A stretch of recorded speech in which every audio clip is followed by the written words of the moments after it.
সম্মানিত দর্শক শ্রোতা ভাই বন্ধুগণ, দেশে কিংবা প্রবাসে, কাছে কিংবা দূরে, যে যেখান থেকে আমার এই লাইভ অনুষ্ঠান ভিডিও দেখছেন, যে যেখান থেকে আমার এই ভিডিওটি দেখছেন, সকলকে জানাই আন্তরিক অভিনন্দন। আজকে আপনাদের সামনে একটি গুরুত্বপূর্ণ তথ্যবহুল তথ্য সমৃদ্ধ একটা আলোচনা বিষয় নিয়ে হাজির হয়েছি। সেই বিষয়টি হচ্ছে বিসমিল্লাহির রহমানির রহিম। এই লেখাটি নিয়ে আমি দেখতেছি ফেসবুকে খুব তোলজোড় চলছে, ফেসবুকে খুবই আলোড়নের সৃষ্টি হচ্ছে। বিভিন্ন মানুষ বিভিন্ন ভুল ধরছে যে বিসমিল্লাহির রহমানির রহিমের লেখাতে ভুল করেছে কেন। গত কয়েকদিন আগে শনিবারে তারিখ ছিল কত যেন, শনিবারে 19 তারিখ ছিল, 19 তারিখ 19শে জুলাই সোহরাওয়ার্দী উদ্যানে জামাত ইসলামের একটি সমাবেশ ছিল।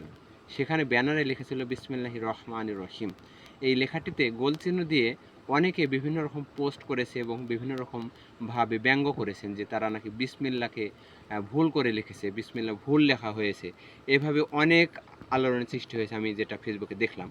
তো আমি যারা এই লেখালেখি করছে বা এইভাবে মানে খারাপ রচনা বা খারাপ রটনা রটাচ্ছে বা এই বিসমিল্লাহির রহমানির রহিম ভুল লিখেছে, এই রকম মন্তব্য করছেন, তাদেরকে আমি উদাত্তভাবে আহ্বান করছি যে আপনারা ভালো করে পড়াশোনা করুন, আপনারা অধিক জ্ঞান অর্জন করুন, জ্ঞানান্বিত হন, তারপর আপনি ভুল ধরতে আসেন।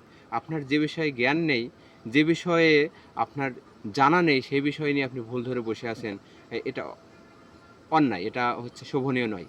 কারণ আপনি বিসমিল্লাহির রহমানির রহিম, আরবি হরফের 29 হরফের মধ্যে একটি হরফ হচ্ছে র, আর এটি হচ্ছে র। এই হরফটি হচ্ছে র, এবং রয়ে যদি জবর দেন রই হয়।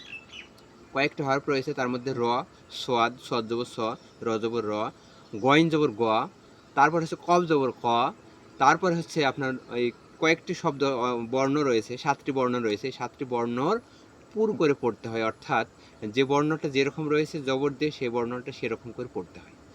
তেমনি শুদ্ধ উচ্চারণ হচ্ছে বিসমিল্লাহির রহমানির রহিমের শুদ্ধ উচ্চারণ হচ্ছে বিসমিল্লাহির রহমানির রহিম। বিসমিল্লাহির রহমানির রাহিম হবে না, এটা হচ্ছে অশুদ্ধ উচ্চারণ। রয়ে আকার হবে না, র পোর হবে। বিসমিল্লাহির রহমান